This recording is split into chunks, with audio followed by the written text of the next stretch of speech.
The Secretary General strongly condemns the launch of a ballistic missile of intercontinental range conducted by the DPRK.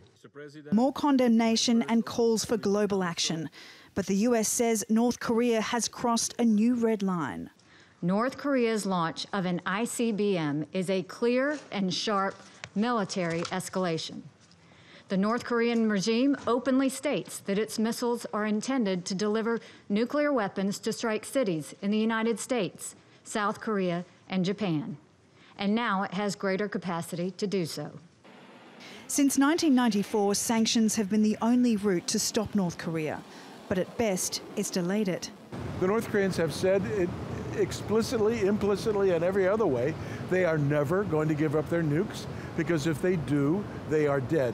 They are Gaddafi, they are Ceausescu, they are whatever regime has been deposed that the West didn't like. That's how they see their fate if they give up their nukes.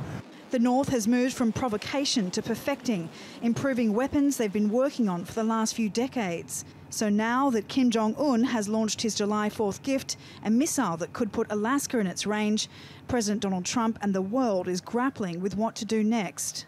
On Wednesday, the US and South Korea test-fired their own missiles, aiming to show the North they mean business. But what they really need is China, North Korea's biggest ally. Trump has been urging Beijing to press Pyongyang to give up its nuclear weapons. Tweeting on Wednesday, the US president said trade between China and North Korea grew almost 40% in the first quarter. So much for China working with us. We'll have to give it a try.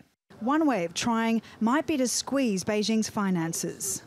We have now passed a new sanctions bill, sanctions regulation Treasury has, that would really go after Chinese banks and businesses affiliated with North Korea in some way. If that is really implemented, it will start to hurt the Chinese. So the Chinese will have to make some tough calculations. And now that China and Russia are joining diplomatic forces, Trump too will have to make some tough decisions. The US president is running out of options. Since he took office, North Korea has been increasing its missile tests, the ultimate deterrent to the US taking military action. And when Trump meets with Presidents Putin and Xi Jinping at the G20, he may have to change his tactic. Sally Ayhan, TRT World.